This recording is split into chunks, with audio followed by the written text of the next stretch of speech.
Hi there, I'm Matt. I'm the founder of NCC, which is National Custom Compounding. This is our Capsule Conversation, which is really just one-on-one chat with an NCC team member to learn all things about them and what they think about compounding and how they go about their day-to-day and week-to-week role. The guest we've got today is a really experienced pharmacist. He's joined us in the last 12 months, been a great asset to the team, brings with him lots of experience. So I'm really excited to chat today to Bruce. Please stick around. And as always, if you like what we do, shoot us some feedback. If you're out there and you'd love a conversation with me in the capsule, our Capsule Conversations, just let me know. All right, thanks so much. Have a great day.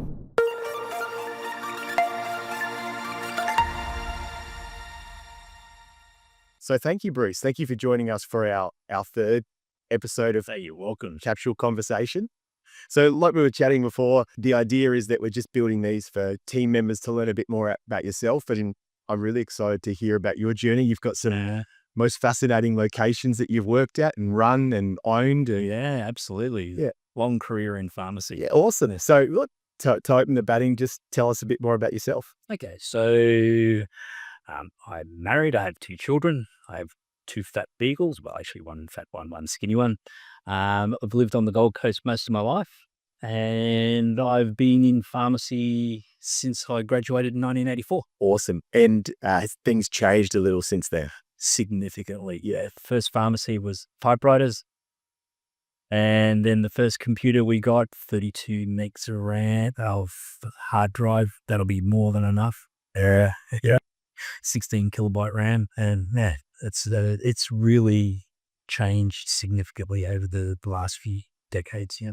Yeah, awesome. And some of the locations that you've been working at have been all over Australia and far north and... Absolutely. So I suppose from a career timeline, I started on the Gold Coast. I worked at the original Sundale Pharmacy with Ralph Topiano, as did my internship now, but it was pre-reg back in those days. And then I went to work for him in a pharmacy at Nerang, where I managed and became a partner in that pharmacy. Sold out of there after a while and moved up to North Queensland.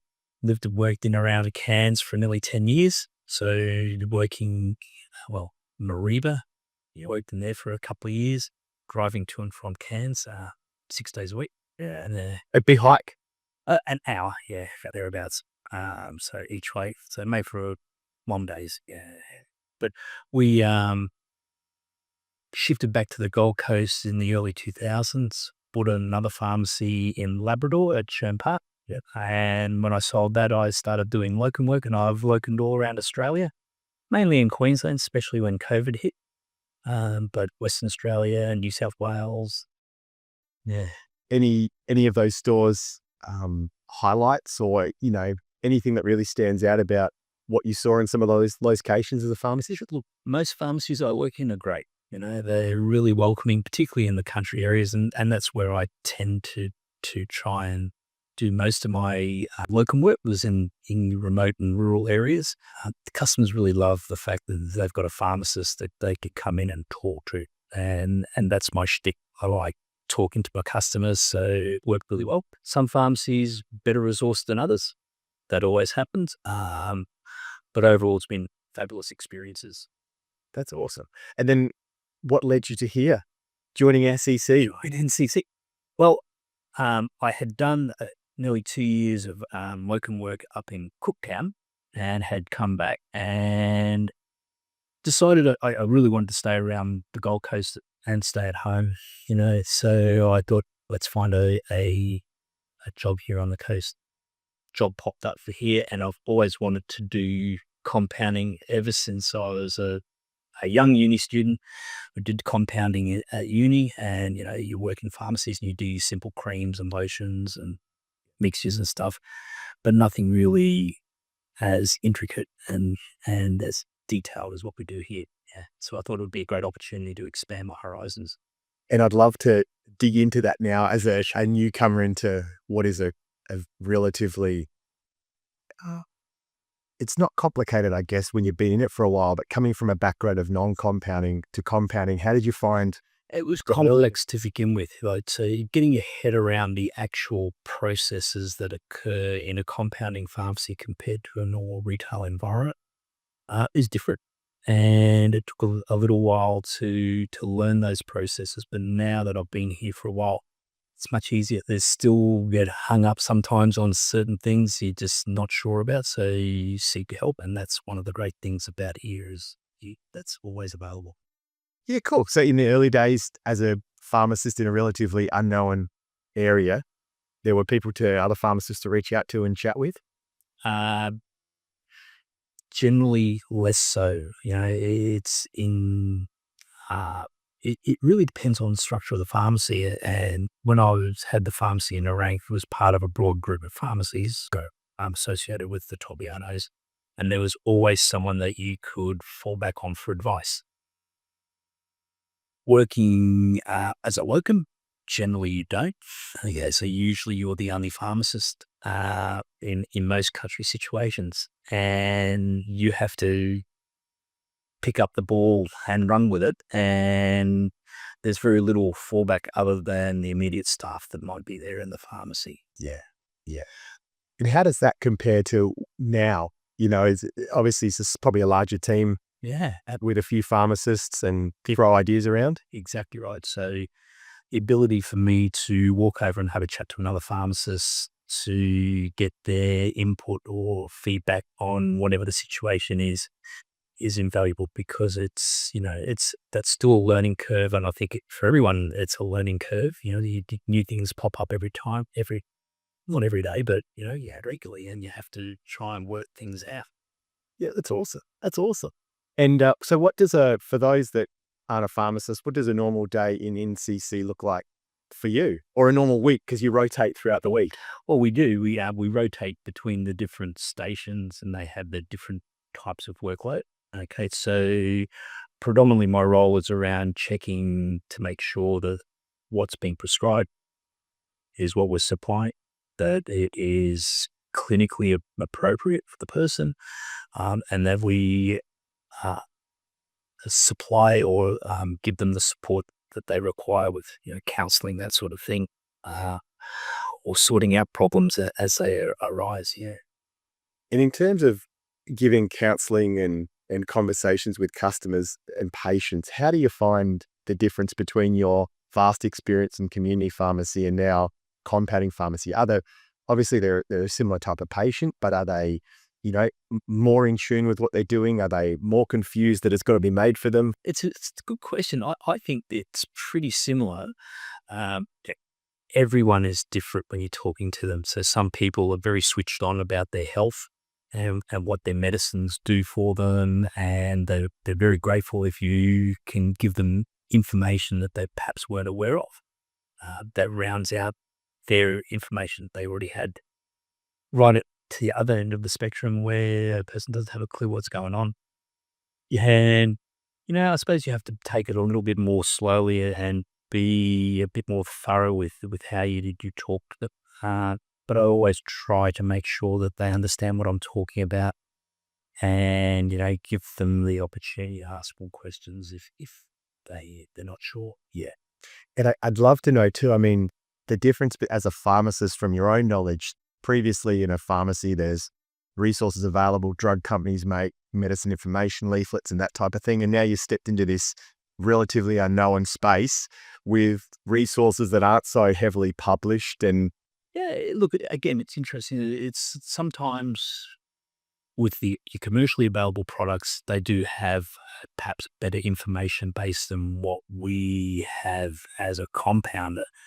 But there still is a good amount of information, particularly about things that we compound on a regular basis. So the medicines that are commonly compounded, we seem to have a greater depth of information that we can fall back on if need be.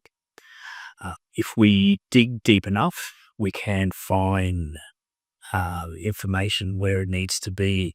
Sometimes, the information is really scarce, or it doesn't seem to fit what the doctor's trying to achieve. And so, you have to be a little bit circumspect and perhaps try and find a reason behind the doctor's thinking, that sort of thing. yeah, there are definitely some really unique situations for things used that may commonly not be used. Have you got any that come to mind, or how do you navigate that, like you said, that situation? Well, a lot of times it's repurposing old drugs for new purposes, for new indications. So, as an example, minoxidil from blood pressure to hair loss, naltrexone from helping people with alcoholism to using it for its anti-inflammatory effects as a low dose, Yeah. that sort of thing. And generally, I think with the doctors, another one, dextromethorphan for depression. That's really Who'd have thought that a cough suppressant could do that? absolutely. Yeah. Yeah. So it's just one of those things, like working out what the doctor's thought processes are and how they're thinking with regards to the prescription is important. Like, that allows us to make a clinical decision as to whether or not it's an appropriate prescription. And if we're not sure, well, ring the doctor. Yeah. Work it out. Yeah, absolutely. Or talk to the patient or talk to the affiliate pharmacy if they're involved, to see if we can get more information to make sure that we're doing the right thing. Yeah, that's a really, really nice way of putting it. I'd love to know, I mean, I think as a pharmacist too, the last 20 years, the way that doctors and specialists, we used to approach them, it was very, perhaps wasn't as interprofessional as it is now. I'd love to know your thoughts and feelings in the compounding space in the early days. Like at the moment, how do you find prescribers in terms of conversation based on experience you've had in community pharmacy in the past? Okay. So I think over time, prescribers have become more receptive to pharmacists, okay, whether or not that's from what they experience when they're doing their learning in hospitals, that sort of thing. And they've come to respect the knowledge that those pharmacists have shown them, and they're a little bit more receptive to when we ring them, say 20 years ago or 30 years ago, when doctors were always right, and it could have been more problematic getting working stuff out, and but I think it's been much better recently. I think the doctors are very approachable, and I think the doctors are quite helpful in giving you insights as to why they're prescribing for whatever purpose it is. And, if you're still not sure, getting them to provide you with some information that they've got, so that we can, double check and make sure it's still valid. Yeah. Yeah, that's awesome. Appropriate, yeah. That's awesome. I'd love to get your thoughts now on compounding and its purpose in pharmacy and greater healthcare. Good visuals avoid. Okay, so it's something that used to be all the time, and then in the 70s, when more ready prepared products were becoming more readily available, it fell by the wayside, and now it's made a return over the last few decades. Yeah, it's more and more doctors go, okay, well, I know that this medicine will do this, but I can't get it how I want it. Maybe I can get it compounded, okay, and fill that niche. I'd love to know, from a patient perspective, what are you seeing in what patients understand now about compounding and what they don't? Okay, some patients don't understand the compounding process, in that it's not like you go into a pharmacy and there's a product there on the shelf ready to go. That we have to actually make it up for them, and that can take time depending on workload, that sort of thing. Yeah. So they're probably a little bit impatient to begin with, but once they understand the process, then they know that they just need to be perhaps a little bit more organized with the supply side of things, so that they get their medicine at an appropriate time. Yeah. Ones that have been doing it for a long while, they are just all over it. They know the process and how long it might take, that sort of thing, and they factor that in. I think customers, particularly the ones that get from us all the time, are attuned to the fact that we can perhaps meet a need for them that they can't get in a normal retail situation. Yeah, gotcha. And what do you think? I mean, the PBS over the last 20 years too has, slowly increased. And I remember every year when you talk to a patient, they say, oh, it's gone up by another 10 cents, which for some people can have an effect. How do you find patients when they've got to pay for a $75 item? Again, I think it comes down to how long, like, are they a new patient and they understand that they've got to pay? Yeah. Or are they, someone who's already aware of the fact that it's going to be a bit? I think the patients, when they come in, most of them are okay with the pricing. I think they understand that this isn't an ordinary medicine that you get for $20 or $30 from a pharmacy. This is something that has to be prepared for them specifically. So it takes time, it takes effort. There's more checks involved, and we need to make sure that it's appropriate. So that's, part of the overall factoring in for pricing. Yeah, awesome. Awesome. I'd love to sort of get your thoughts now. You've seen obviously healthcare, and since your career, since becoming a pharmacist in 1984, move to where pharmacy is now and everything that the industry offers. Where do you think pharmacy and compounding pharmacy can go in the next 5 or 10 years? It's interesting. I think compounding can provide a lot more gap filling. I think with compounding, as there's changes in technologies, improvements in delivery systems, like getting things for customers, access to raw materials, that sort of thing, and our ability to provide different formats of compounding. So, we do troches and capsules and solutions, but there may be other things like talking about gummies or films or patches or anything along those lines. It's things that we haven't been moved into yet, but there's the potential to move in and to fill the voids that are in those areas as well. Yeah. Yeah, particularly patches, I think, would be an interesting. It would be. Yeah. Yeah. I had a international pharmacist call me the other day, and they were asking about the 3D printer, and I had never thought of the patch application, but apparently Estradot and those types of patches are still unavailable and come in and out of stock. Yeah. So they were saying the same thing, that there could be a real opportunity to, like you said, work out a delivery system that can go into a patch to be filled up in a compounding pharmacy for a patient to use. Like an occlusive dressing with a film of cream over it that they can apply like a patch. Yeah. To get the absorption. I mean, it might be a simple solution, but maybe not sustained release, but something to get it through the upper layers of the skin. Yeah, it's very cool. It's very cool. I'd love to know your thoughts on we sort of touched on it earlier, but the dynamics in the different teams in NCC. What have you observed and seen since you started here? Okay. It's a very big group for a pharmacy. Like, there's not too many pharmacies that would have as many people working for them and in such specific areas.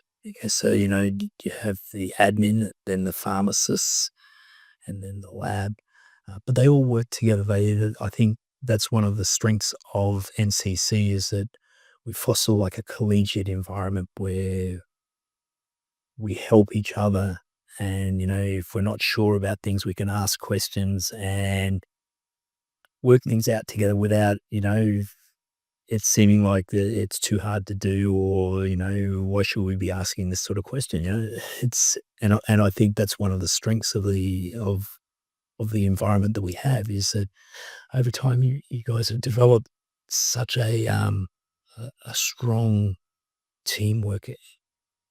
That's awesome. I'm really glad to hear. I think certainly if I look at where we first started, nearly 14 years ago, and where we've got to now, I think with the ups and downs of business, and then also the intricacies and challenges of compounding and the sort of semi-unknown that we work in, you really, the importance of the team kind of highlights the challenges that you go through and need to go through. And if there is an issue that needs to be addressed, teamwork generally sorts it out and does it much easier than you trying to work it out yourself. Yeah, absolutely. Yeah. And I think that we're very lucky that, like yourself, coming into the team, we've got a greater depth of knowledge because everyone's previous experiences Yeah. together with that sort of, Everyone has their strengths, and it's harnessing the strengths to better the team. Yeah. is an important factor here. yeah, which is a cool segue. You're into your sport.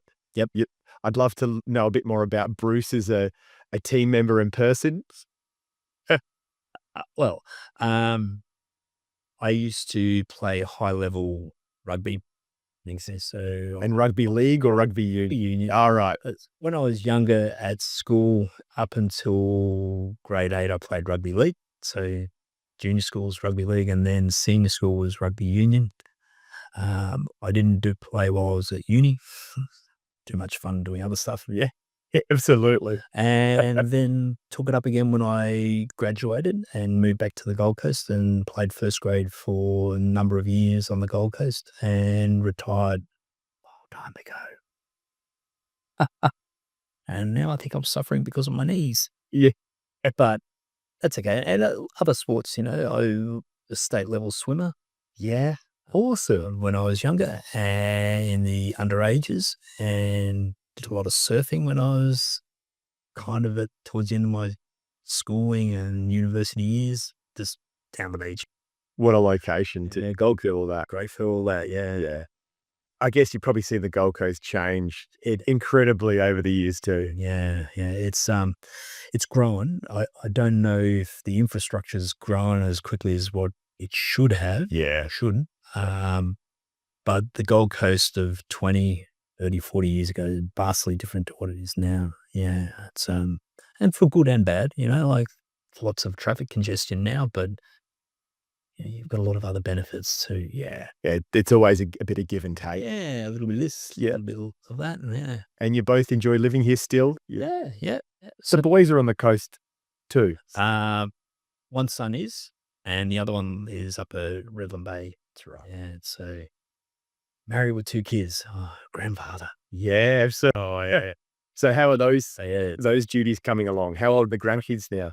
Well, we're about to have Tommy and Tilly, and Tommy's 3rd birthday and Tilly's 1st birthday, and they're only a week apart in their birthday, so they're having a combined party in June that we're really looking forward to going and spoiling them rotten. Yeah, awesome.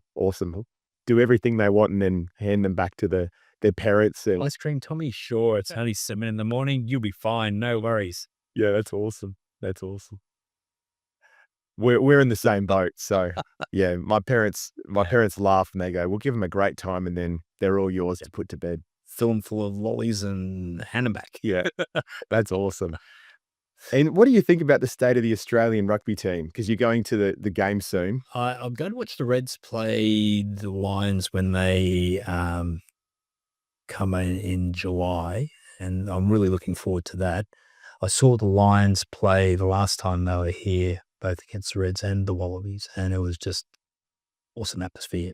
Yeah, Suncorp just packed to the rafters, and seeing the anthems when you've got 52,000 people singing, it's just amazing. Yeah, and I'm looking forward to it. I don't think they're probably at a stage where they're going to do super well. They'll be competitive, but I think the Lions will run over them. Do you think in general, what's your take again over the last few years for the state of rugby union? Is it stronger, weaker, improving? It's improving. I think the Reds and the Brumbies in particular, Brumbies are a very strong team, and they've managed to get systems in place to continue that. They've been strong for a long time, and I think a lot of the other teams are trying to play catch up. The Reds, they're going well. It'd be a shame that Les Kiss is going to go coach Australia. I think he's done an enormous amount of work with the Reds to be almost Wayne Bennett-like in instilling the belief that they can actually perform at that level and do well. Yeah. And I think that's one of the keys in elite sport is it's working on the mind rather than the physical, because most elite sportsmen are going to be good with the physical side of things, and the skill side of things. It's just working on their belief systems and making them want to get out there and put in those 1%ers and get better. Yeah, it's incredible to that sort of high level. Like you said, you experience in your younger years too. It doesn't take much between 0.1% and 0.2% to be the best or Exactly. second best.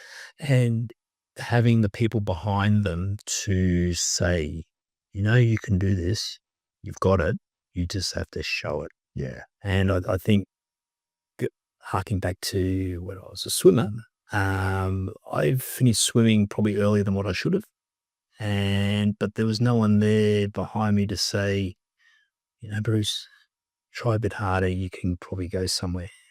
And you don't work that out until down the track. Yeah, absolutely. Yeah. Life hands you a few lessons and you go, that's what happened in the previous times. Yeah, maybe I should have stayed doing it a bit longer. Who knows what would have happened, because as you grow and get stronger and stuff like that, you just don't know where you're going to go. Yeah, absolutely. Yep. I'd love to get your take on sort of things that you could impart with a new pharmacist or a new pharmacist team member working in compounding or in NCC, based on your, the last few months since you've joined us. What sort of things can you impart on them to? I think the first thing is that there's always someone there to answer a question for them. Okay, so if they're not sure and they get stuck, seek help, because it's there. And someone will be able to say, well, this is what we do, or this is the reason why this happens, that sort of thing. I think most pharmacists have got the requisite skills and knowledge level to be able to do the job. It's just getting that confidence to do it, like playing a sport. Yeah, absolutely. Yeah. And it's just, I think, the fact that we have weekly team meetings and, the daily huddles and stuff like that, it's good because it's creating that fostering, caring sort of collegiate atmosphere where we're all working together, we're all sorting things out.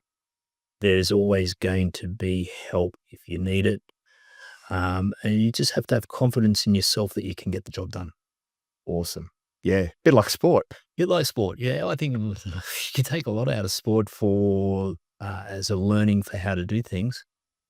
I found over the years managing by doing is a really important factor from a top end side of the pharmacy, showing the staff that you know what you're doing and you're leading by example, always sets a tone. Yeah.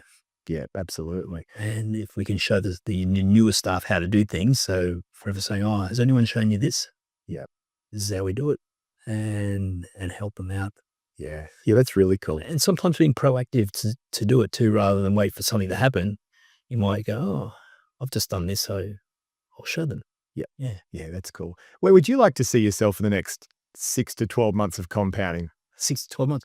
I have an ambition to do more with sterile, work.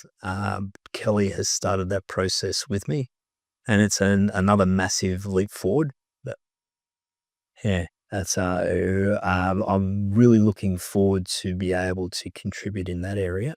I think it'll be fun. Yeah. Yeah, it's awesome. And I think because you've got the systems down pat now, the thing that you'll start to learn and observe is that it's just the risk factors are that much higher when it's a product that's used for a different dosage form. Yeah. But like you said, build the confidence and risk management is another important factor. Like I know with the information that I've gathered over the last 9 months that I've been here, I'm in a much better place to make clinical decisions with compounding than what I was when I first started. Yeah. And so with time comes experience, and, your confidence grows from that in being able to do the right thing. Yeah. But again, If you're not sure, ask. Yeah, absolutely. Yeah. Strength in numbers. Yeah, exactly. Yeah, that's awesome. What's something about yourself as a teammate that people might not know that you think might humor them, or what's a unique skill set of Bruce look like? A unique skill set. Yeah, or a unique piece of Bruce. Okay, well, I like to live and love life, and I do have a bit of a quirky sense of humor. Yeah. Any specific examples? Well, wherever I've worked, we've always had Worst Stroke Wednesday where everyone has to come in with a bad dad joke. And it always starts off with a bang and everyone's really excited, but then it tends to slip a little bit over time. So doing fun things, just to get everyone talking. So State of Origin jersey, hot for our day, Yeah. Halloween, wearing an outfit. Yeah, that's awesome. When they have the birthdays where someone says, wear yellow, you come in with something bright yellow, and just join in the fun of the occasion. Yeah, I think from memory, your sailor's outfit, there was an outfit you were wearing. What was that? I wore a shark outfit before Halloween. Sorry. Yeah, that's it. And my Santa suit for Christmas Eve. Oh, Yeah. so yeah, and I like doing that. It's fun, and hopefully I don't know, step on anyone's toes or anything like that by doing that sort of stuff. But I think it just builds a nicer spirit within the place, because you have to be serious when it's time. You need to be serious, but Yeah. don't be serious with yourself too much. Like, do the right thing and apply yourself where you need to, but have fun doing it. Absolutely. Yeah. And we've always said that we spend a lot of time at work, so Yeah, you got to enjoy what you do. Otherwise, exactly. So a big portion of your week is with other people that aren't family. Yeah. And you've got to be able to work with them and get on well with them. And this place is excellent for that. Awesome. Yeah. Well, that's awesome. Are there any final words that you'd like to leave us with, or, Go Reds. go the Reds? It's been a while between premierships. Yeah, well, they won a few years back they won, but there was an abbreviated competition because of COVID. So it wasn't, I don't think they were playing New Zealand teams at that stage. So, yeah. So Anything's possible. So it's the thinking upstairs on the day, Yeah. the want to do it. Yep. And Absolutely. I think New Zealand rugby teams have got a better psych than Australia at the moment. Yeah. Yeah. You can almost see it in their eyes when they're before the game starts, they're doing the haka, and Yeah. all of those sort of actions are just ready to rock and roll. Well, I remember when I was playing rugby on the coast and we played against a side from New Zealand that had come over on tour, and they did the haka, and it's intimidating to begin with, but then, you just get in and play rugby. Yeah. Yeah. That's awesome. That's great. It's been lovely to speak to you, learn more about you. The opportunity has been really good fun. Yeah. Yeah. I mean, and like we were saying before we jumped into the chat today, it's the whole purpose of the Capsule Conversation is really just to put us into an environment where you can share and say whatever you feel, so that everyone can learn more about you and the team, and we can sort of unpack what compounding is to the greater world. And I actually enjoy the compounding. I've always enjoyed making the creams and all that sort of stuff when I was at uni and working in retail pharmacy, and this is just sort of fulfills an ambition to do more in compounding. So it's great. yeah, it's awesome. So thank you very much for all you do, Bruce, and Welcome. it's been lovely to chat to you today. It's been great. Thank you. Awesome. All right. Perfect.